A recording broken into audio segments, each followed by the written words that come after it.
आप सभी को सलाम। परमेश्वर आप सभी को आशीष और बरकत दे। जैसे हम आज सभी मिलकर उत्पत्ति उसके 42 चैप्टर को जो है वो पढ़ते हैं।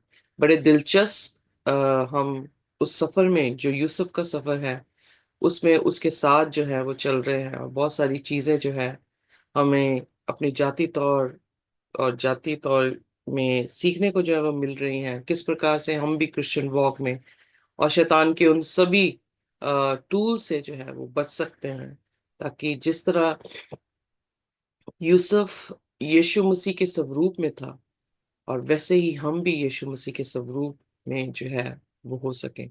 सो आइए देखते हैं उत्पत्ति उसका 42 अध्याय। हमारे साथ सिस्टर परी हैं जो हिंदी में पढ़ेंगी, और हम जो है यहाँ पर ऑनलाइन बाइबल सोसाइटी की NRSV वर्जन को जो है वो देख रहे हैं। हम ऑलरेडी जो है 41 अध्याय में देख चुके हैं कि किस प्रकार से फिरौन का ख्वाब जो है उसका अनुवाद जो है यूसुफ देता है, और उसे पावर में आने की जो है खुदा कुवत देता है। और एक अन्य जाति पोतीफर है, एक प्रीस्ट की बेटी के साथ उसकी शादी जो है फिरौन करवाता है।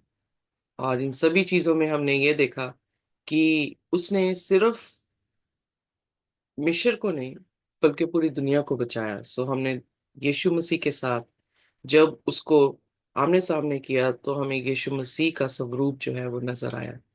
आइए देखते हैं अब 42 से अध्याय और उसकी पहली आयत से पढ़ते हैं। इससे पहले पढ़े जी। हम अपने एक बार फिर सिर को झुकाएंगे और प्रार्थना करेंगे। आसमानी बाप हमारे साथ हो, जब आपके कलाम को पढ़े खुदावंद आप बोले और हम सुने। आप बढ़े और हम घटते चले जाएं। इस प्रार्थना को यीशु के नाम से मांगते हैं, हमें। आमीन। जी पढ़े सिस्टर जी। यूसुफ के भाइयों का मिस्र में आगमन। जी। जब याकूब ने सुना कि मिस्र में अन्न है, तब उसने अपने पुत्रों से कहा, तुम एक दूसरे का मुंह क्यों देख रहे हो?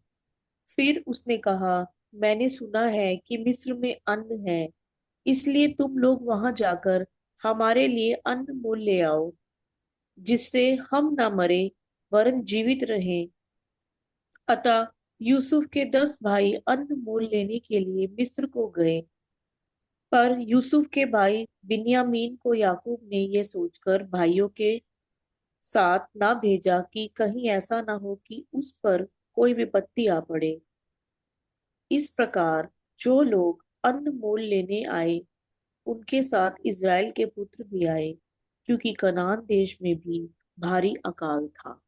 अ, बहुत ही ब्यूटीफुल है ये पैराग्राफ जो 5 आयत तक हमने पढ़ा। पहली चीज ये देखने को मिलती है कि अकाल सिर्फ मिस्र में नहीं था, अकाल जो है वो कनान में भी जो है वो पहुंच गया है।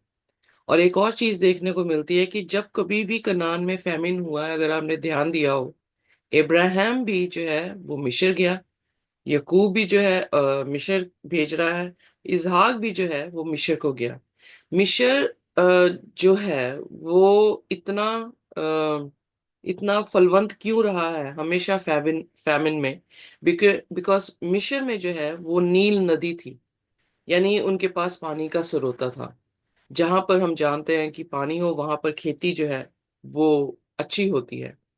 अगर मिस्र को देखें या बाबुल को देखें, दोनों जो है वो कनान के आसपास के जो है वो देश हैं।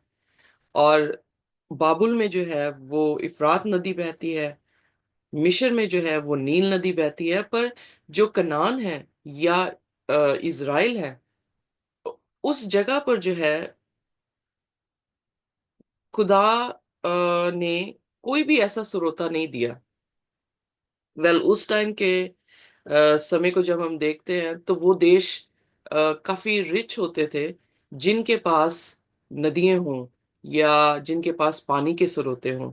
पर खुदा ने जो इज़राइल को फलवंत किया है, जब कभी भी बाबुल ने इज़राइल को देखा है या मिस्रियों ने इज़राइल को देखा है, तो वो इस बात से अचंभा करते थे कि इनके पास कोई नदी नहीं है, पर फिर भी जो फ्रेज इज़राइल के लिए बोला गया है कि दूध की नदियां जो है वो बहती हैं, या हनी जो है वहां पर होता है। तो वो इसलिए कहा गया है क्योंकि उनके पास कोई नदी ना होने के कारण भी, और जहां पर वो है वहां पे इस तरह से ढलान है कि वो पानी बहकर जो है वो बाबुल की उस इफरात में जाएगा, और या मिस्र की जो है वो नील में जाएगा। उनके पास सिर्फ एक ही पानी है, और वो आसमान से जो मी बरसता है उस पानी के ऊपर जो है वो डिपेंडेंट है। और इसलिए जो कोई भी वहां से, ये क्रॉस रोड है, जो कोई भी वहां से ट्रेड करने के लिए किसी भी दूसरे देश में जाता है तो वो इजराइल से होकर जाता है। और उसके उसके जो प्रोस्पेरिटी को देखकर वो हैरान होते हैं, और उन्हें ये पता लगता था कि ये खुदा के लोग हैं, और इनका खुदा जो है वो जोरावर है। क्योंकि इनका खुदा क्या करता है, वो बारिश भेजता है, और उसी बारिश से ही सिर्फ इनकी क्या होती है, उपज होती है। तो इसीलिए जो हम उत्पत्ति में देख रहे हैं कि बार बार मिस्र में जाना, वो इसीलिए जाना है क्योंकि मिस्र के पास नदी है। तो यहाँ पर यकूब ने कहा, अब तुम एक दूसरे का मुंह क्या देखते हो, खाना खत्म हो गया, फैमिन वहां पे भी पड़ा है, तो जाओ सॉरी, पैसे तो है, पर जाओ, जाकर खाना जो है वो मिस्र से लेकर आओ। सो मिस्र से लेकर आने का अर्थ यह है कि मिस्र में खाना है, हमेशा ही खाना है, खाना था पहले भी। और यहाँ पर जो है क्या कहते हैं कि फिर दोबारा से भेज रहा है। अगर आपको याद हो एलिया के टाइम में, जब 3.5 साल बारिश नहीं हुई, तो वहां पे क्या हो गया, भूखमरी जो है वो आ गई। क्योंकि उनकी खेती बाड़ी जो है वो पूरी डिपेंडेंट है खुदा की उस बारिश से। और जब कभी भी इज़राइल खुदा से अपना मुंह मोड़ लेता है, अपना अपना पीठ कर लेता था, तो जब कभी भी फैमिन आया है वो इसीलिए आया है कि उनकी उनकी उनका रिश्ता, उनकी डिपेंडेंसी खुदा से खत्म हुई है। और बारिश जब नहीं आई है तो फैमिन जो है वो इज़राइल में पड़ गया। एनीहाउ, ये थोड़ी सी बैकग्राउंड है जो ये पता लगता है कि क्यों हमेशा ये मिस्र में गए हैं। सो यहाँ पर फिर दोबारा से मिस्र में भेजने की बात हुई है। पर फिर यकूब यहाँ पे डिसीजन बना रहा है, वो अपने 10 बच्चों को जो है वो मिस्र में भेज रहा है, पर बेंजामिन को नहीं भेज रहा। यहाँ पे फिर हम देख रहे हैं कि जिस व्यक्ति का फर्स्ट क्रश था, रेचल, उसके बच्चों को जो है वो कितना अजीज जो है वो समझ रहा है। पहले यूसुफ से प्रेम कर रहा है, अब यूसुफ उससे जो है वो खो गया है, तो वो बेंजामिन को भी उतना ही अजीज जो है वो समझ रहा है। उसने अपनी दासियों से हुए बच्चे और लिया से हुए बच्चों को जो है वो भेज दिया। और उसके बाद 6वें वचन में हम जो है वो चलते हैं कि यहाँ पर यह है कि यकूब का प्यार जो है, या उसके करेक्टर में जो उसकी कंसिस्टेंसी है कि वो एक सा ही है, वो भी देखा जा रहा है। तो वो चेंज नहीं हुआ है, उसका प्यार जो है वो रेचल के बच्चों के साथ जो है वो वैसे ही बराबर है। और ये सबसे छोटा बच्चा है बेंजामिन, तो इसलिए ज्यादा उसकी जो है वो चाह रख रहा है। और उसके बाद 6वें वचन में देखते हैं। जी। यूसुफ तो मिस्र देश का अधिकारी था, और उस देश के सब लोगों के हाथ वही अन्न बेचता था। इसलिए जब यूसुफ के भाई आए, तब भूमि पर मुंह के बल गिर के उसको दंडवत किया। उनको देखकर यूसुफ ने पहचान तो लिया, परंतु उनके सामने भोला बन के कठोरता के साथ उनसे पूछा, तुम कहाँ से आते हो? उन्होंने कहा, हम कनान देश से अन्न मोल लेने के लिए आए हैं। यूसुफ ने अपने भाइयों को पहचान लिया, परंतु उन्होंने उसको ना पहचाना। तब यूसुफ अपने उन स्वप्नों को स्मरण करके जो उसने उनके विषय में देखे थे, उनसे कहने लगा, तुम भेदिए हो, तुम भेदिए हो, इस देश की दुर्दशा को देखने के लिए आए हो। उन्होंने उससे कहा, नहीं नहीं, हे प्रभु, तेरा तेरे दास भोजन वस्तु मोल लेने के लिए आए हैं। हम सब एक ही पिता के पुत्र हैं, हम सीधे मनुष्य हैं, तेरे दास भेदिए नहीं। उसने उनसे कहा, नहीं नहीं, तुम इस देश की दुर्दशा देखने की देखने ही को आए हो। उन्होंने कहा, हम तेरे दास 12 भाई हैं और कनान देशवासी एक ही पुरुष के पुत्र हैं, और छोटा इस समय हमारे पिता के पास है, और एक जाता रहा। तब ओके। यूसुफ ने जी। क्या, लेट्स सी। यहाँ पर यूसुफ जो है वो पहचान चुका है अपने भाइयों को, पर उसके भाई जो है उसे नहीं पहचानते हैं।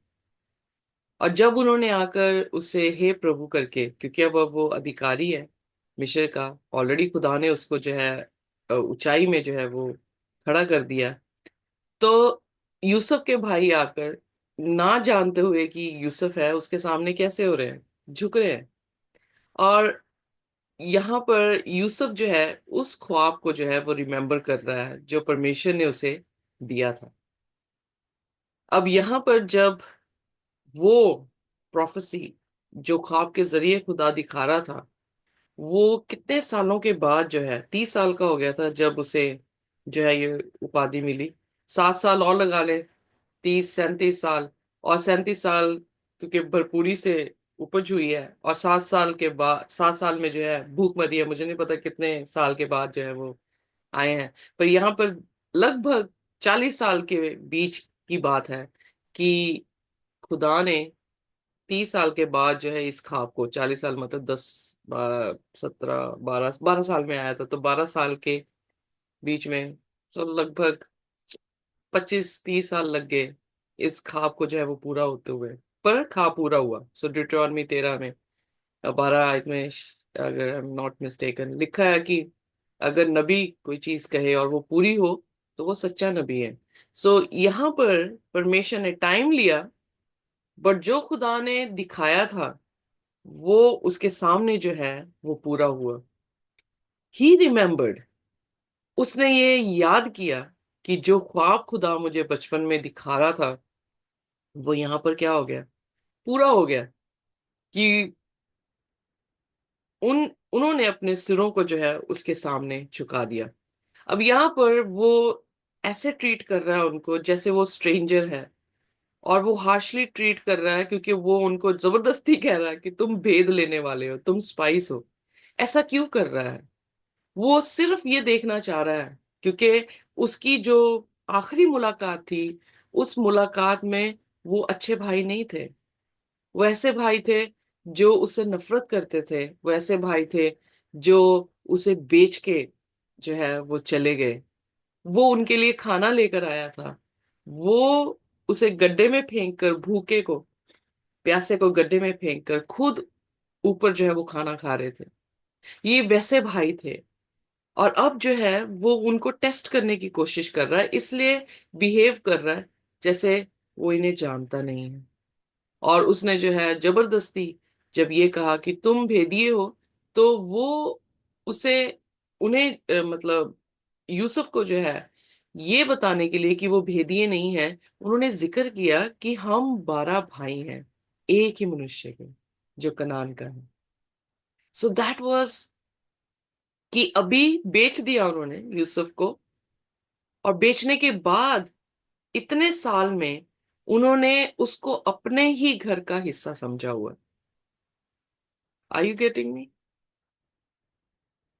क्योंकि जी। अगर आपको जी। याद हो, जब उन्होंने जाके बाप से कहा 37 अध्याय में आई थिंक, या कि भेड़िया खा खा गया, तो यूसुफ ने कहा कि मेरी जो रूह है वो मौन कर रही है उसके लिए, और मैं अधोलोक तक जो हूं क्या करूंगा, मौन करूंगा। और उसने कंटिन्यूस मौन किया, बाइबल में लिखा है। तो उसकी जो मॉर्निंग थी, या उसका अफसोसियत में जाना, उसके उसकी जिंदगी में जो एक ऐसा घाव लग गया था कि उसका बेटा जो है, जिसे सबसे प्यार प्यार करता था, वो चला गया था। तो उसका इम्पैक्ट, जैसे हमने ऑलरेडी भी जब पढ़ रहे थे उस अध्याय को, तो उसके बच्चों पर बहुत पड़ा होगा कि हमने क्या कर दिया। जो बाप बड़ा खुश रहता था अब उदास रहता है, हमारे कारण जो है इतना बड़ा जो है दोष, मतलब हमने अपने सिर पर ले लिया कि अपने बाप की जो है हमने दुर्दशाई कर दी। उसको तो जो बेचा ही बेचा, जो हमारे पास है उसका भी हाल जो है हमने बुरा कर दिया। कई बार जो है हम अपनी अपनी एजिटेशन में, इरिटेशन में जो है कई बार समझ नहीं पाते हैं कि हम किसी, तभी यीशु मसीह ने कहा कि तुम किसी को भी मूर्ख मत कहो। मर्डर के बारे में जिक्र कर रहा था, और मर्डर की जब और गहराई से उसने मतलब को समझाया, उसने कहा तुमने सुन रखा है कि हत्या मत करो, पर अगर तुम अपने भाई को मूर्ख या राका कहते हो तो तुमने उसको मार दिया। कैसे मार दिया? बिकॉज हम जो एक्ट करते हैं उसका इम्पैक्ट जो हमारे अजीजों पे पड़ता है, कई बार जो है वो बहुत ही बुरा होता है। कई बार जो है हम जैसा एक्ट करते हैं, दूसरे व्यक्ति के दिल में बड़ी चोट पहुंचने के लिए फिर वो भी रिएक्ट करता है। तो क्या होता है कि वो ऐसा माहौल पड़ता है जिससे लड़ाई झगड़ा, मारकूट या हत्या भी जो है वो हो जाती है। सो उन्होंने जो किया था, और फिर उसके बाद झूठ बोलकर अपने बाप को बता रहे हैं, तो उसका इम्पैक्ट उसके बाप पर जो है वो जरूर पड़ा था। यहाँ पर भी हम देखते हैं उसने बेंजामिन को जाने नहीं दिया, क्योंकि आप देख सकते हैं कि वो ट्रस्ट नहीं कर रहा। किस पे? अपने बच्चों पर। जब कभी किसी भी दो रिलेशनशिप में ट्रस्ट ना हो, क्या वो साथ चल सकते हैं? क्या उनमें हार्मनी हो सकती है? क्या नहीं। उनमें सुख शांति हो सकता है? नहीं हो सकता। सो उन्होंने कुछ ना कुछ तो लॉस किया है, और शायद लॉस करने के साथ साथ उन्होंने इस चीज को रियलाइज भी किया इतने सालों में कि हमने गलती की है। और यहाँ पर जब उन्होंने कहा है कि जो छोटा भाई है हमारा, वो पिता के पास है और एक भाई जो है वो नहीं रहा, तो यहाँ पर उनके करेक्टर की ट्रांसफॉर्मेशन जो है वो देखने को मिलती है कि उनकी रियलाइजेशन में, उनके उनके जहन से यूसुफ अभी तक गया नहीं है, उनकी जिंदगी से यूसुफ अभी तक गया नहीं है। Yusuf is still the part of their family. वो स्पेशली जो है वहां पर क्या कर रहे हैं, उसका बयान कर रहे हैं। कह सकते थे हम 11 भाई हैं अपने बाप के, पर उसने स्पेसिफाई किया उन्होंने कि हम 12 भाई हैं, जिसमें से छोटा जो है वो बाप के पास है और एक जाता रहा। फिर यूसुफ ने उनसे कहा कि नहीं नहीं नहीं, वो फिर जो है एम्फोसिस कर रहा है और इनको टेस्ट करने की कोशिश कर रहा है, नहीं नहीं नहीं, तुम भेदिए हो और तुम ही देखने आए हो कि हमारे हालात जो है वो कैसे है। सो आगे बढ़ते हैं, पढ़ते हैं मेरे साथ सिस्टर जी, 15 आयत से।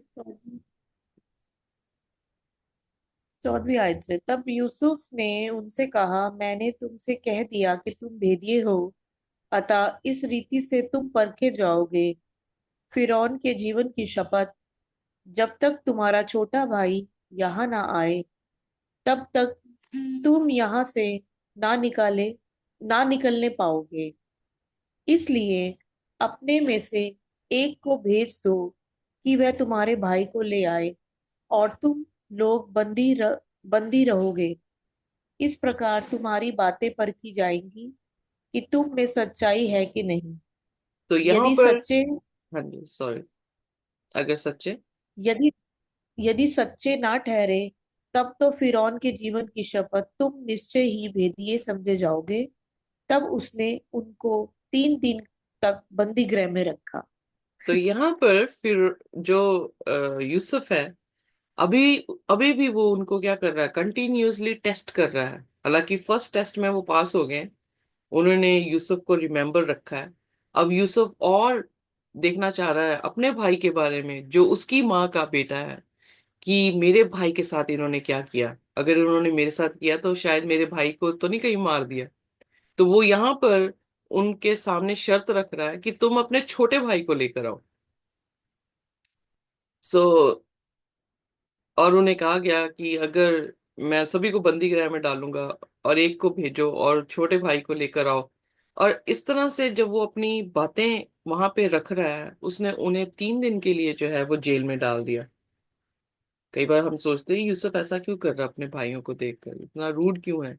वो सिर्फ जान पड़ताल कर रहा है, वो सिर्फ ढूंढने की कोशिश कर रहा है कि क्या ये वही भाई हैं, वैसे ही हैं कि ये बदल चुके हैं। क्या जैसे इन्होंने मुझे मार दिया जलन के साथ, मेरा बाप बेंजामिन को भी प्यार करता, करता होगा, तो क्या इन्होंने उसको भी मार दिया? कैसे हैं ये? तो आइए देखते हैं फिर 18वीं आयत में। जी। तीसरे दिन यूसुफ ने उनसे कहा, एक काम करो, तब जीवित रहोगे, क्योंकि मैं परमेश्वर का भय मानता हूँ। यदि तुम सीधे मनुष्य हो तो तुम सब भाइयों में से एक जन इस बंदी गृह में बंधुआ रहे, और तुम अपने घर वालों की भूख मिटाने के लिए अन्न ले जाओ, और अपने छोटे भाई को मेरे पास ले आओ। इस प्रकार तुम्हारी बातें सच्ची ठहरेंगी, और तुम मार डाले ना जाओगे। तब उन्होंने वैसे ही किया। उन्होंने आपस में कहा, निसंदेह हम अपने भाई के विषय में दोषी हैं, क्योंकि जब उसने हमसे गिड़गिड़ाकर विनती की, तब भी हमने ये देखकर कि उसका जीवन कैसे संकट में पड़ा है, उसकी ना सुनी। इसी कारण हम भी अब इस संकट में पड़े हैं। रुबेन ने उनसे कहा, क्या मैंने तुमसे ना कहा था कि लड़के के अपराधी मत बनो? परंतु तुमने ना सुना। देखो, अब उसके लहू का पलटा लिया जाता है। यूसुफ की और जी, यूसुफ की और उनकी बातचीत एक दुभाषिया के द्वारा होती थी। हम्म। इससे उनको मालूम ना हुआ कि वह उनकी बोली समझता है। तब वह उनके पास से हटकर रोने लगा। फिर उनके पास लौटकर और उनसे बातचीत करके उन उनमें से शिमोन को छांट निकाला, और उनके सामने उसे बंदी बना लिया। ओके। सो यहाँ पर जो है हम एक चीज देख रहे हैं कि यूसुफ जो है वो उनको टेस्ट कर रहा है, एवरी टाइम टेस्ट कर रहा है। तीसरे दिन जब जेल के पास आता है, यानी 3 दिन से वो जेल में है, और उनसे कह रहा है कि मैं खुदा से डरने वाला इंसान हूँ। अगर तुम सचमुच में ऑनेस्ट हो तो ऐसे करो कि एक भाई को जेल में रहने दो और बाकी तुम चले जाओ, और छोटे को, उसका बेंजामिन के बारे में जानना था। अब वेल, वो ये जानता था कि ये झूठे हैं और ये मुझसे भी झूठ बोल रहे होंगे, तो वो इसलिए उनको टेस्ट करने के लिए सारी बातें जो है वो कर रहा है। तो क्या हुआ? वो उनकी भाषा में बात नहीं कर रहा था, उसने एक इंटरप्रेटर रखा था अपने बीच में और उनके बीच में। इनको समझ नहीं आई, इन्होंने सोचा ये मिशरी हैं, ये हमारी भाषा को नहीं समझ रहे, और उसी के सामने क्या कर रहे हैं, दूसरे टेस्ट में पास हो गए। और वो टेस्ट ये था कि हमने अपने भाई, एक भाई को जो खो दिया है। वो भी हमसे मिन्नत कर रहा था पर हमने उसकी सुनी नहीं, और वो किस पीड़ाओं से होकर जो है वो गुजरा है। तो किसके बारे में जिक्र कर रहे हैं? यूसुफ के बारे में ही बात कर रहे हैं, यूसुफ के जी जी। सामने ही बात कर रहे हैं। सो जब उन्होंने ये चीजें कन्फेस की, जब यूसुफ ने अपने कानों से सुन रहा है, तो वो देख रहा है कि ये जो है वो क्या है, बदल गए हैं। आपको अगर याद हो तो यीशु मसीह भी सिदोन की औरत के साथ जब उसकी मुलाकात होती है, सिदोन की औरत की जो बेटी थी वो बीमार थी, और वो प्रभु यीशु मसीह के पास आई। जैसे ही सिदोन में एंटर की है, वो यीशु मसीह के पास आ जाती है। और जो जो उसके चेले हैं वो कह रहे हैं कि इसे जाने दे, इसे भेज दे। तो वो इसलिए नहीं कह रहे थे कि इसे चंगा करो और इसे जाने दे, वो ये कह रहे थे भी इसे इसे क्या कि जाए, क्योंकि अन्य जाति और यहूदी लोगों के बीच में ज्यादा अच्छे ताल्लुकात नहीं होते थे। वो गैर जातियों को ज्यादा अप्रिशिएट नहीं करते थे, तो क्योंकि वो हमेशा उनके विरोधी रहे हैं इसलिए। सो फिर क्या होता है कि जीसस ने उससे कहा कि अपने बच्चों की रोटी कुत्तों को नहीं डाली जाती। तो उस औरत ने क्या किया, अगर आप ध्यान से उस पूरे वाक्य को पढ़े, तो वो 2 बार परमेश्वर के सामने झुक जाती है। तीसरी बार वो अपने आप को ये भी कह देती है कि अपने आप को कुत्ते की मानिंद भी मान लेती है कि प्रभु, जो चूर भूर बच्चों की मेज से गिरता है, क्या वो कुत्ते नहीं खाते हैं? जब वो 3 बार अपने टेस्ट में उसके चेलों के सामने वो पास होती है, तो खुदा ने उससे कहा, जा बेटी, तेरे विश्वास ने जो है वो सब कुछ सही किया। सो तेरा विश्वास, खुदा ने कहा, महान है। उसको स्पेसिफाई किया गया कि योर फेथ इज ग्रेट। सो उसी उसी टाइम तुरंत उसकी बेटी जो है जो घर में थी वो चंगी हो गई। वेल, यीशु मसीह जो है हमें कई बार टेस्ट करते हैं कि are we really changed people, पर हम जो है वो चेंज पीपल नहीं होते। कई बार ऐसा होता है कि ऐसी टेम्पटेशन आती है इरिटेशन करने वाली, जो कि हम काफी देर से इरिटेट होते हैं उसी करेक्टर को देखकर, और अचानक से वही करेक्टर जो है हमारे साथ जो है वैसे ही पेश आ जाता है, तो हम अपनी जो है वो पेशेंस को खो देते हैं और रिएक्ट जो है वो बैड कर देते हैं। तो यकीनन है कि हमने क्या किया, हम अपने टेस्ट में क्या हो गए, फेल हो गए। यहाँ पर खूबसूरती ये है कि उसके भाइयों में तब्दीली नजर आ रही है। पहली चीज, वो यूसुफ को भूले नहीं है, यूसुफ को अपने परिवार का सदस्य समझ रहे हैं। दूसरी चीज, वो अपनी गलती के लिए शर्मिंदा है। और रूबन ने, क्योंकि रूबन ही था जो कह रहा था कि इसे पिट में डाल दो, क्योंकि वो ये सोच रहा था मैं इसे निकाल के घर ले जाऊंगा, भाइयों का गुस्सा जो है वो ठंडा हो जाएगा। बट उसके कुछ भी करने से पहले यहूदा ने उसे बेचकर जो है वो मिस्र की तरफ चला दिया। सो रूबन ने फिर कहा, क्या मैंने तुमसे कहा नहीं था, तुमने मेरी सुनी ही कहाँ थी।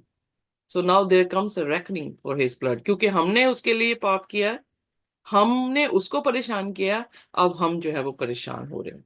सो वो जैसे हिंदू भाई बहन सोचते कर्मा, जो करेंगे वैसे ही आपके साथ भुगतेगा, तो उनके दिमाग में भी यही है कि जो उन्होंने किया है।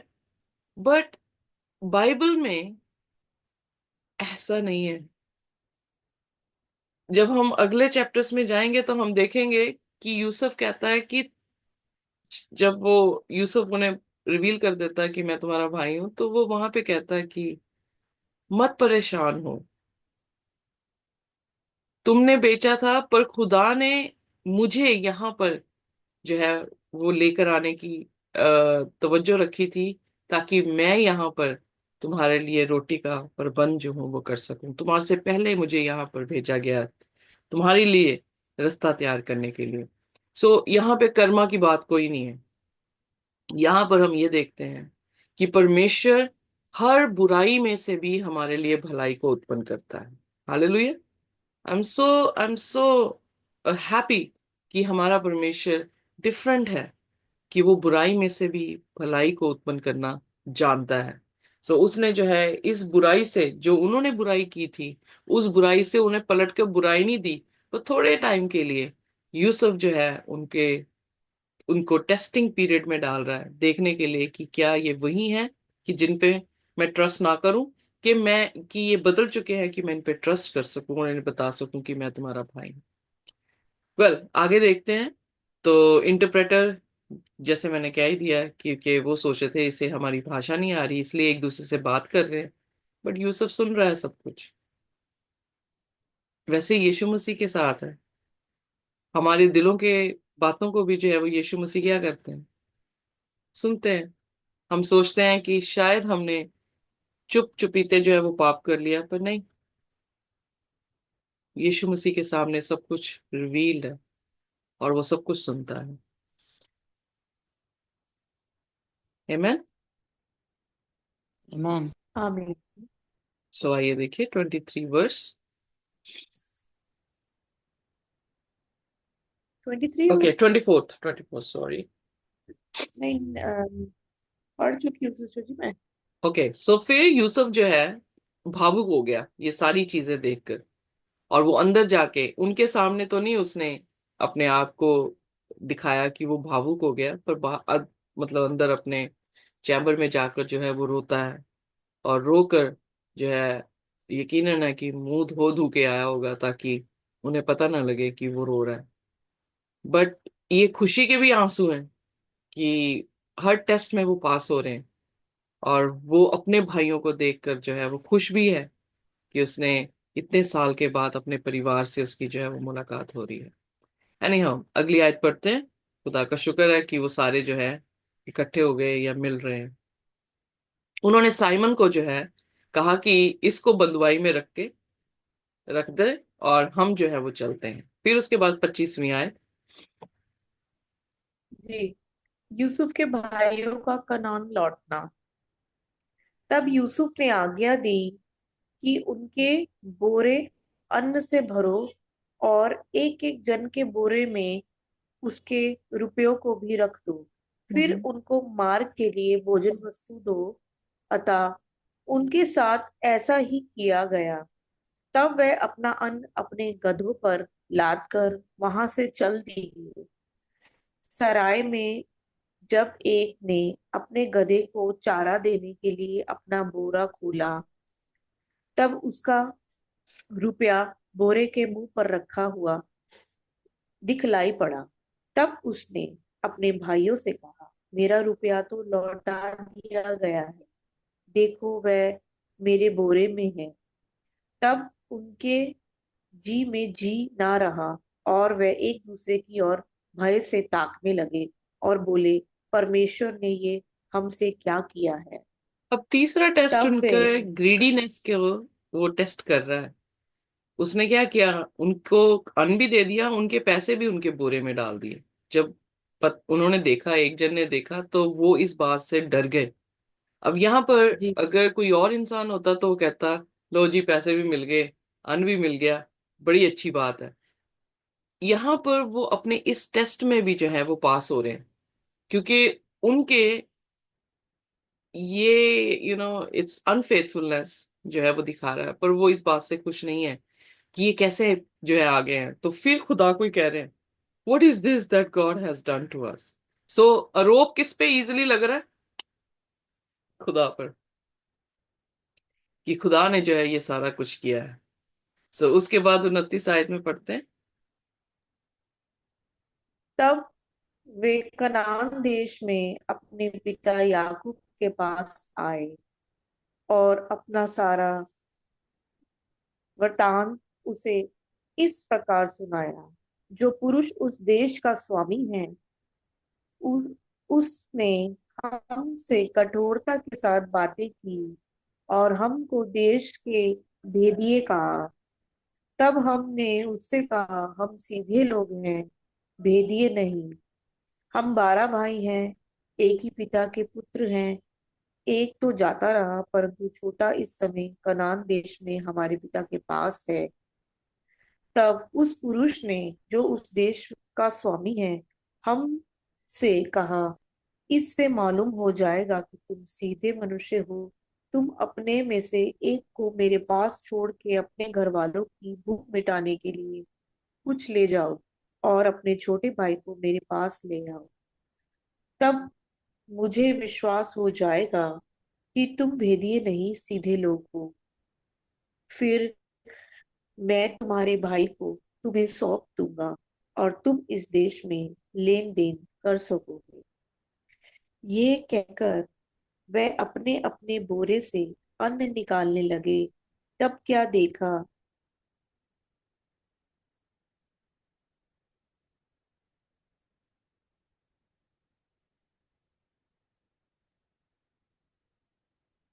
उसकी आवाज नहीं आ रही।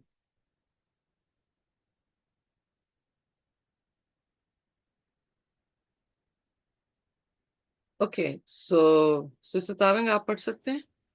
आई थिंक हाँ जी, नेटवर्क मैं आ गई हूँ तो आ कि गई। मैं नेट चला गया। ओके, या मुझे पता है कि नेट की प्रॉब्लम। यह कहकर 35 वर्ष, ओके। मैं 34 दोबारा से पढ़ रही थी। और अपने छोटे भाई को मेरे पास ले आओ, तब मुझे विश्वास हो जाएगा कि तुम भेदिए नहीं, सीधे लोग हो। मैं तुम्हारे भाई को तुम्हें सौंप दूंगा और तुम इस देश में लेन देन कर सकोगे। यह कहकर वे अपने अपने बोरे से अन्न निकालने लगे। तब क्या देखा कि एक एक जन के रुपयों की थैली उसी के बोरे में रखी है। तब रुपयों की थैलियों को देखकर वे और उनका पिता बहुत डर गए। तब उनके पिता याकूब याकूब ने उनसे कहा, मुझको तुमने निर्वंश कर दिया। देखो, यूसुफ नहीं रहा और शिमोन भी नहीं आया, और अब तुम बिन्यामीन को भी ले जाना चाहते हो।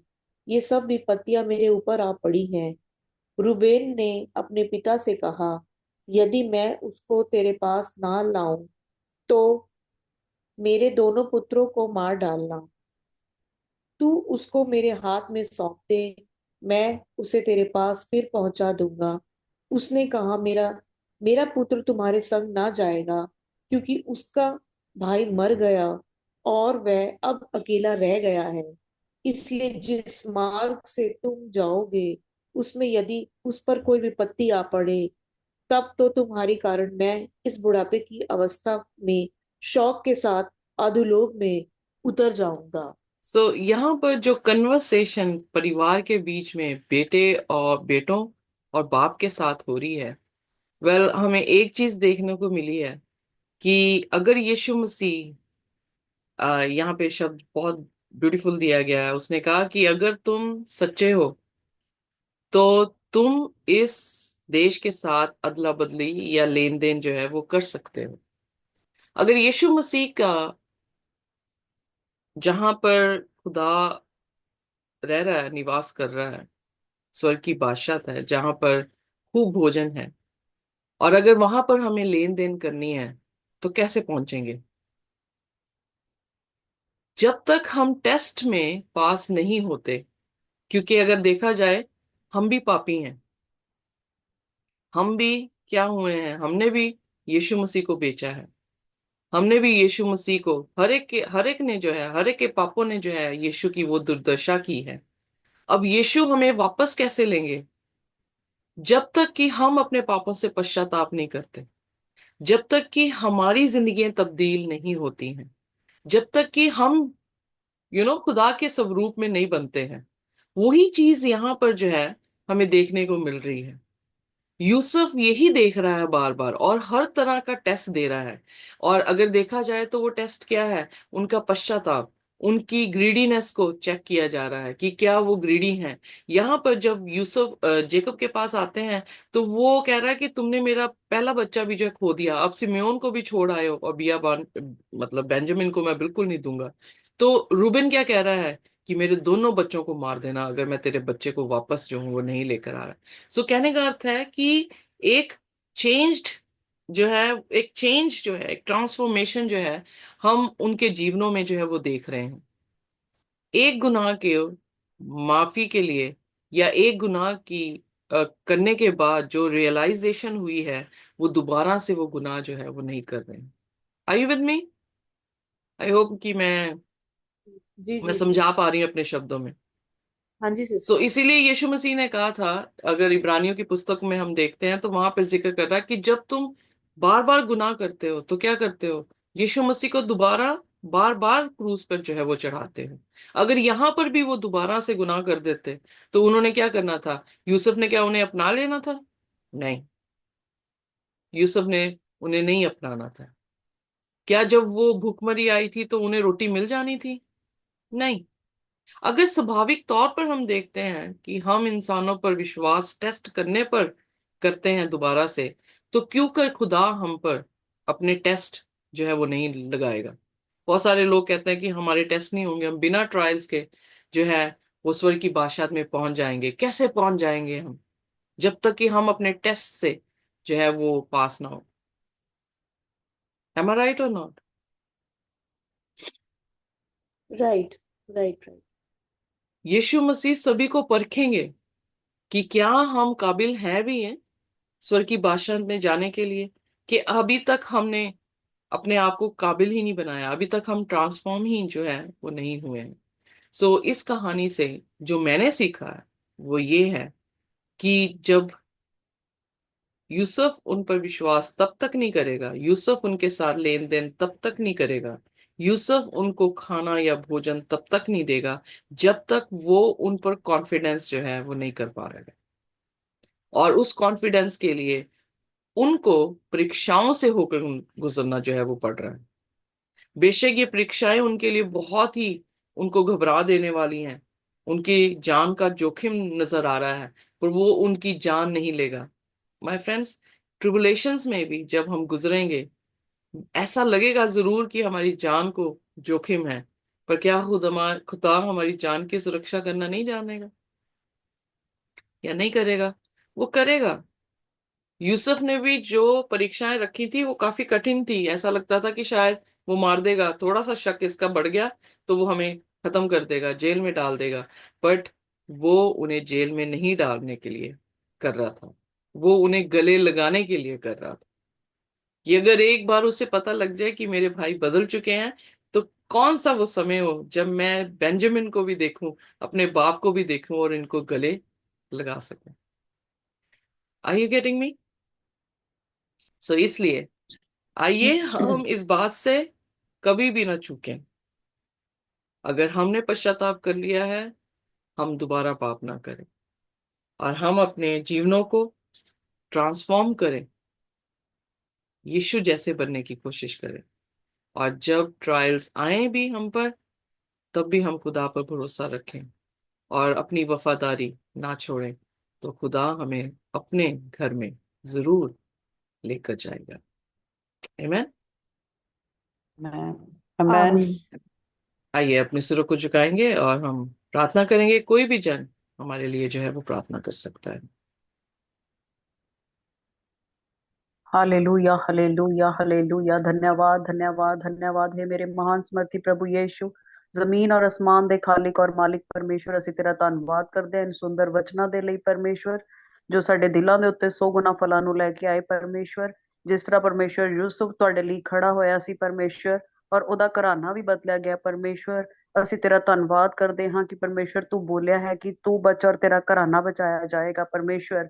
ਅਸੀਂ ਯੂਸਫ ਦੀ ਜ਼ਿੰਦਗੀ ਦੇ ਵਿੱਚੋਂ ਦੇਖ ਰਹੇ ਹਾਂ ਕਿ ਜਦੋਂ ਇੱਕ ਜਣਾ ਪਰਮੇਸ਼ਵਰ ਤੁਹਾਡੇ ਵਿੱਚ ਖੜਾ ਹੋ ਜਾਂਦਾ ਹੈ ਤਾਂ ਤੁਸੀਂ ਸਾਰੇ ਪਰਿਵਾਰ ਨੂੰ ਤਬਦੀਲੀ ਵਿੱਚ ਲੈ ਆਉਂਦੇ ਹੋ ਪਰਮੇਸ਼ਵਰ। ਅਸੀਂ ਤੁਹਾਡਾ ਧੰਨਵਾਦ ਕਰਦੇ ਹਾਂ ਸੁੰਦਰ ਵਚਨ ਦੇ ਲਈ ਪਰਮੇਸ਼ਵਰ। ਅਸੀਂ ਆਪਣੇ ਮਨਾਂ ਨੂੰ ਮੋੜ ਸਕੀਏ ਪਰਮੇਸ਼ਵਰ, ਔਰ ਆਪਣੇ ਕੰਮਾਂ ਨੂੰ ਪ੍ਰਭੂ ਜੀ ਤੇਰੇ ਭਾਵ ਦਾ ਕਰਦੇ ਸਕੀਏ ਪ੍ਰਭੂ ਜੀ। ਜਿਹੜੇ ਤੈਨੂੰ ਪਸੰਦ ਆਣ ਪਰਮੇਸ਼ਵਰ, ਸਾਡੇ ਕੰਮ ਪ੍ਰਭੂ ਜੀ ਤੈਨੂੰ ਪਸੰਦ ਆਣ ਪਰਮੇਸ਼ਵਰ। ਅਸੀਂ ਇਹਨਾਂ ਕੰਮਾਂ ਨੂੰ ਜੋ ਅਸੀਂ ਛੱਡ ਚੁੱਕੇ ਹਾਂ, ਅਸੀਂ ਉਹਨਾਂ ਵੱਲ ਬਿਲਕੁਲ ਨਾ ਜਾ ਸਕੀਏ ਪਰਮੇਸ਼ਵਰ। ਤੇਰੇ ਲਹੂ ਨਾਲ ਜਦੋਂ ਅਸੀਂ ਧੋਤੇ ਗਏ ਹਾਂ ਪਰਮੇਸ਼ਵਰ, ਅਸੀਂ ਪਾਕ ਔਰ ਸਾਫ਼ ਹੋ ਗਏ ਹਾਂ ਪਰਮੇਸ਼ਵਰ। ਉਸ ਪਾਕੀਜ਼ਗੀ ਨੂੰ ਅਸੀਂ ਪਰਮੇਸ਼ਵਰ ਹਮੇਸ਼ਾ ਆਪਣੇ ਨਾਲ ਬਣਾਏ ਰੱਖੀਏ ਪਰਮੇਸ਼ਵਰ।